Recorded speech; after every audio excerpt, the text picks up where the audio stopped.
ngibingelele umphakathi waseDaveyton eGuruleni. Ngibonge ku-program director who is supposed or was my former teacher. Luckily today akangibiza ukuzongiphanisha. Hey, mawethu. Sawuthetha ngawo soon. Jomo Nkosi, I think it's over 20 years now being friends, including Dr. Tuxuwala Upong. Ujomo was a magnet that can able to usihlanganisa singazani but sigcine thina sesizana sisodwa.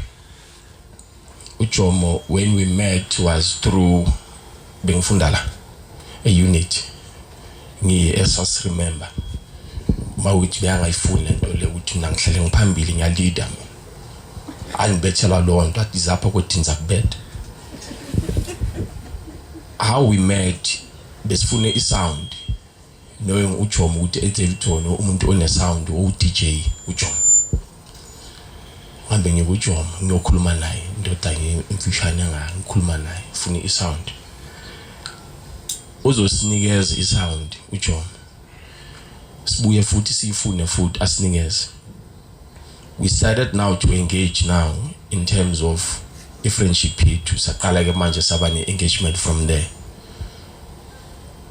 Fast forward kunama establishment enwaziyo abaningi go Reds and Barrel besibhizi khona ke.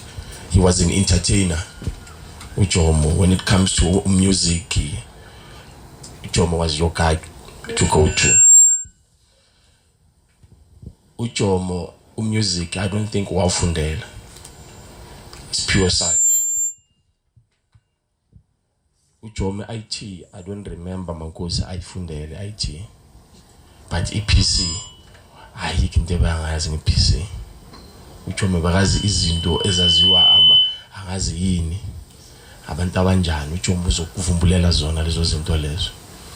uJomo iphone bekakwazi ukuhack yami iphone ngingamnikanga iphone yami uJomo. That's how intelligent he was. Bekaphika uJomo bekangayifuni into enomlungu phakathi. uJomo bangayicabanga i7 to 4. uJomo was a person ozothi mangivuka namhlanje ngivuka ngacabanga 1 2 3 kumele ngiyo-implementa manje. And he would make calls ukuthi ndoda nali plan la or in or out. Sometimes angangibuza ukuthi ngi in and out angifaki ngenkani njengoba uBhonga asho ukuthi bekavela athi nje kunento kanje. uJomo was that person or ocabangela the next person ukuthi mangidla akadle naye ubani ongadlanga nawe ubani all over. We testify into eyi-1 ngoJomo sonke. But khona leya party le ngifuna ukuya kuyo ngoba ngiyamazi bakazohleka manje akhuluma leyo joke nyana sabona too hleka ngoba sengi too serious. uJomo ngize fast forward nje to a chill out establishment yase chill out. Hey ngikhule mina vele nginesandla esilula yabo. Bongathi nje uyathi manje ngiyakubuyisa ngibuyise. But ngathi mangihlangana noJomo ngaba worse. Ngibashayela abantu mawethu eDaveyton babethile abantu. Dibabethile abantu chill out.